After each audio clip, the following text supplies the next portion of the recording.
Okay, in this video, we will learn about the margin in CSS. Okay, so margin, in case you do not remember, I will go here in the box model. Here, the margin is the space around the border. It is the space around the border. Okay, so this is basically that. So margin clears an area outside the border. The margin is also transparent. Okay, so now we will learn about the margin syntax. Okay, so as you can see here, this margin syntax is here in the documentation of MDN. Now here, this margin syntax is the shorthand syntax for margin top, margin right, margin bottom, and margin left. Okay, so what I have done in CSS, I have just got rid of every padding or any other CSS, just we have the border, nothing at all. Okay, now if I go to the browser once again, so if I go browser, and here as you can see, the h1, the heading element, basically all of the heading elements comes with some type of margin, top and bottom. Okay, so we will learn about that as well. So we can reset that as well. So what we will do, so what I can do, I can go here, so do margin top of 10 pixel, margin right of 12 pixel, margin bottom of something like 16 pixel, not 116, 16 pixel, and margin bottom of something like 8 pixel. Okay, and if I go here, now as you can see, there is this margin. Yep, so as you can see here, it is. Okay, so we have the top margin of 10 pixel, we have the right margin of 12 pixel, and we have the bottom margin of 8 pixel. Why there is no left? Because I have done margin bottom twice. So let's do left. Okay, all right, so we did not set the left margin.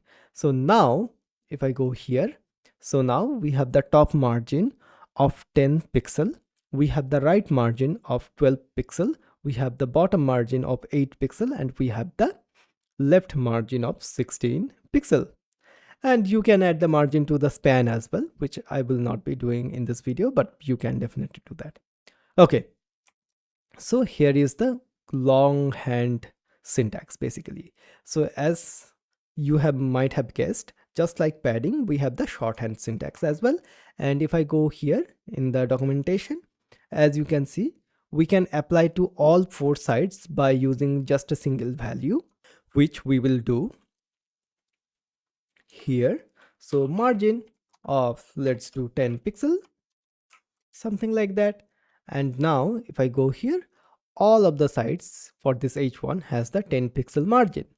And by the way, this margin is inside of the Chrome developer tools is indicated by this orangish box. Okay, once again we have another syntax which is for two values. For the first one, we have the top and bottom value, and for the last one, we have the left and right value.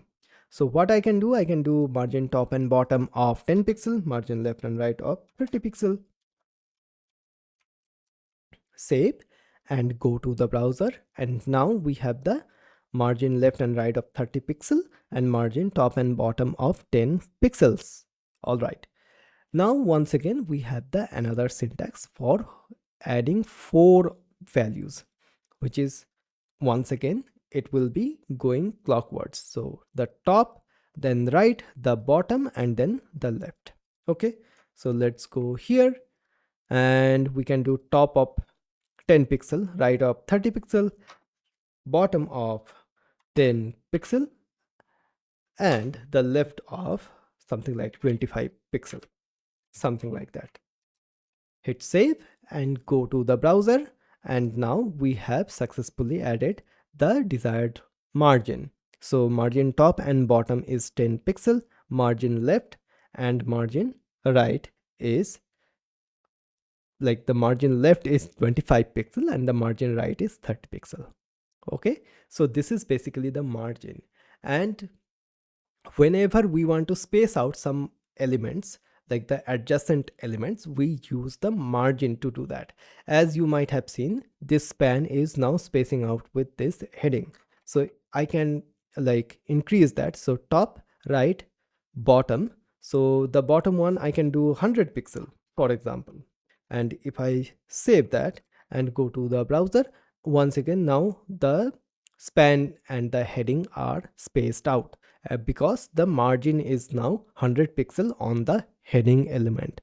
Okay, so whenever we want to separate out two different adjacent elements of HTML, so we use margin to do that.